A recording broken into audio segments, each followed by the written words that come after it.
हमारे आज जो हमने जो मीटिंग किया है इसके अंदर जो हमारे तमाम टूर ऑपरेटर मौजूद रहेंगे गुजरात एसोसिएशन के, जो माइनॉरिटी अफेयर्स के अंदर से क्वालिफाइड हुए हैं माइनॉरिटी अफेयर्स के अंदर, इसका हमारा कोटा आएगा 8,400 और 8,400 का ऑलरेडी हम 100% बुकिंग कर चुके हैं ये सब तमाम।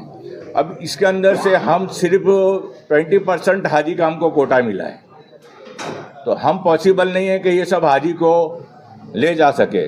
तो हम लोगों ने जितने भी टूर ऑपरेटर हैं इन्होंने सिस्टम नक्की किया कि भाई जो प्रायोरिटी जो फर्स्ट बुकिंग आएगा हम उसको फर्स्ट ले जाएंगे, थर्ड नंबर आएगा, इस तरह ये लोगों को सबको नंबर दे दिए कि भाई अभी हमारे को 20% कोटा मिला है और अगर दूसरा 20% कोटा मिलेगा तो जिस तरह आपका बुकिंग का इस तरह नंबर से हम आपको कंफर्म करेंगे। तो कितने काउंट हुए, कितने 1600 अभी जो अभी फिलहाल 1600 लोग जा रहे हैं। अभी फिलहाल जो 8,600 का 400 का जो हमारा कोटा हैगा गुजरात एसोसिएशन का, उसके अंदर से सिर्फ हम 1600 आदमी को ले जा सकते हैं। अब ये पॉसिबल है नहीं कि हम ये सब हाजी को ले जाएं, तो इसके लिए गवर्नमेंट ने हमारे को एक पॉलिसी के अंदर प्रेस नोट देती है कि भाई ये जो हाजी बाकी रह चुके हैं इनको आप 2026 के अंदर कैरी फॉरवर्ड करो। तो इसके लिए हम जितने भी जो हाजी हमारे एसोसिएशन के क्वालिफाइड रजिस्टर्ड टूर ऑपरेटर के अंदर जो बुकिंग करा चुके हैं, एजेंट के थ्रू नहीं, जो डायरेक्ट करा चुके हैं, उसके लिए हम उनको रिक्वेस्ट करते हैं कि आपको हम गुजरात एसोसिएशन की तरफ से कि आप उनको 2026 के लिए हम ले जाने की उनको बांहेधरी देते हैं। अच्छा सर, एक चीज़ ये बताइए, अगले साल जब यही लोगों को वापस आप ले जाएंगे तो एक साल जो आप लोगों का धंधा होता था नहीं सर, ये बात क्या है कि जो एक साल का जो बिजनेस हैगा इसके अंदर तो हमको काफ़ी नुकसान हो चुका है इस साल, तो क्योंकि लोग इस साल 2025 के अंदर काफ़ी लोगों ने कभी कहीं से पैसा लाया, इसको पूरा किया है, बुकिंग भी नहीं था फिर भी पूरा किया है। एयरलाइंस के अंदर उन्होंने एडवांस दिए हैं, वहाँ के हाउसिंग के अंदर एडवांस पेमेंट दे चुके हैं लोग, अब वो पेमेंट इनको वापस नहीं मिलेगा। और ये हम कोई डिमांड हाजी से नहीं करते कि भाई हम आपने बुकिंग किया उसके अंदर से 5% काटेंगे, 10% काटेंगे। हम नेक्स्ट जो हाजी ने जो बुकिंग किया है इंशाल्लाह हमको नेक्स्ट ईयर 2026 के अंदर गुजरात एसोसिएशन की तरफ से सब हाजी को हम क्वालिफाइड करेंगे। जिसने registered tour operator minority affairs के जो क्वालिफाइड टूर ऑपरेटर का एक लिस्ट बना हुआ है वो हाजी को। अच्छा, यही पैकेज रहेगा उनके लिए अगर अगले साल कुछ नहीं, इंशाल्लाह अगर पैकेज तो हम उम्मीद करते हैं कि यही रहे। तमाम हमारे ऑपरेटर जो होंगे उनको कहते हैं कि भाई यही पैकेज रहे। अगर कोई इसके अंदर से अपग्रेड के अंदर जाता है सर्विस के लिए, सर्विस की तरफ से कोई हाँ, या गवर्नमेंट की तरफ से कोई चार्जेस आते हैं, जैसे जोन के हैं ये एक्स्ट्रा या मेरा नाम असलम यूसुफ है, चलगोटा वाला है। मैं गुजरात एसोसिएशन का कारोबारी मेंबर हूँ।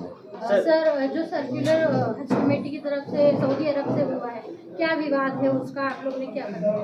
विवाद में तो ऐसा है कि भाई जो दो देश जो सऊदी और इंडिया के बीच में एक बायलैटरल एग्रीमेंट हुआ था 1,75,000 का, उसमें से 1,22,000 हज कमेटी से जाने वाले थे और 52,500 प्राइवेट टूर से जाने वाले थे। तो ये जो हालात हुए तो सऊदी गवर्नमेंट ने जैसे जैसे उनकी डेडलाइन बोलती, जैसे जैसे ये लोग डेडलाइन इनके देते गए, हम लोग इनको ऐसे वैसे पेमेंट देते गए यहाँ पर।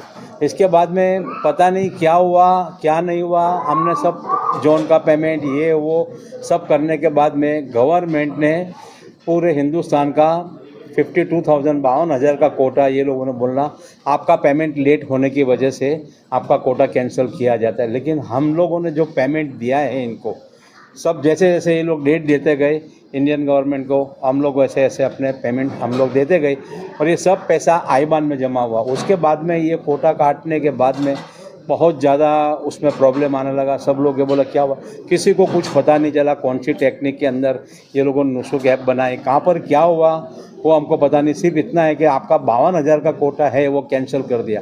उसके बाद में हमारी माइनॉरिटी अफेयर्स ने बहुत मेहनत की हमारे लिए, बहुत मेहनत की। वहाँ के जो सऊदी अथॉरिटीज़ थे उनके साथ में मिले।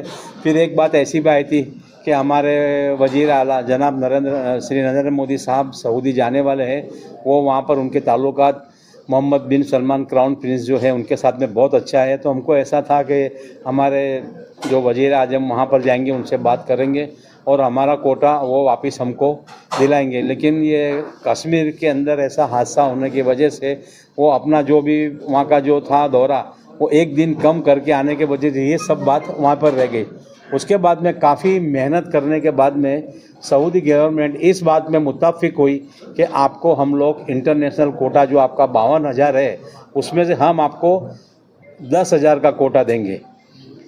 फिर भी ऐसे ऐसे अलग अलग बात आ रही थी, तो सब CSG को अपने अपने हिसाब से यानी 20% कोटा हमको मिला है। अभी भी हमारा 42,000 जो है वो पेंडिंग अभी तक दिया नहीं है। हम लोग ये कोशिश कर रहे हैं, इंडियन गवर्नमेंट ने, मोमा ने भी बहुत कोशिश की और इस वजह से जो पहले लाइसेंस दे दिए थे हमको, सबसे कोटा दे दिए थे, वो हिसाब से सब टूर ऑपरेटर ने मक्का के अंदर बिल्डिंग का पेमेंट दिया, मदीना शरीफ के अंदर बिल्डिंग का पेमेंट दिया, एयरलाइंस के अंदर बिल्डिंग का पेमेंट दिया। ये सब पेमेंट होने के बाद में ऐसा डिक्लेयर हुआ कि आपका कोटा कैंसिल हो गया। अभी ये जो भी पेमेंट दिया है, अगर आप वो होटल में नहीं जाएंगे तो बहुत बड़ा इसका नुकसान होने वाला है। उसके बाद में हमारे जो मोमा ने एक सर्कुलर निकाला है, एक सर्कुलर जो दिया है, इसके अंदर इन्होंने लिखा है कि उनको, वो भी जानते हैं कि बहुत बड़ा लॉस हो गया, उनकी काफ़ी कोशिश के बावजूद भी अभी कोटा मिलने के कोई चांस नहीं है। तो उन्होंने जो पॉलिसी बनाई कि 20% जो कोटा है हम आपको देंगे, उसके अंदर सभी हाजी तो जा नहीं रहे। जो हाजी आपने बुक करके रखे हैं, तो इतना तो उन्होंने हमको भरोसा दिया है और राइटिंग में भी लिख के दिया हुआ, यही हाजी को आपको अगले साल वापस रोल ओवर करना है। इसका जो पैसा पड़ा है वो आईबान के अंदर सेफ है, किसी का हाजी का पैसा कहीं गया नहीं है। जो भी हाजी है, मैं उनसे एक दरख्वास्त करना चाहता हूँ कि आप प्लीज़ थोड़ा सा, अब एक चीज़ जो हुई है सिर्फ हमारे साथ में नहीं, पाकिस्तान के अंदर भी ये हालात हुए, इंडोनेशिया के अंदर भी ये हालात हुए, तो इसमें हिंदुस्तान के अंदर जो हालात हुआ तो सिर्फ इनका कसूर नहीं है। अब पता नहीं वहाँ की सऊदी अथॉरिटीज़ ने क्या डिसीजन लिया, क्यों ये कोटा कट किया, वही लोग जानते हैं। फिर भी हमको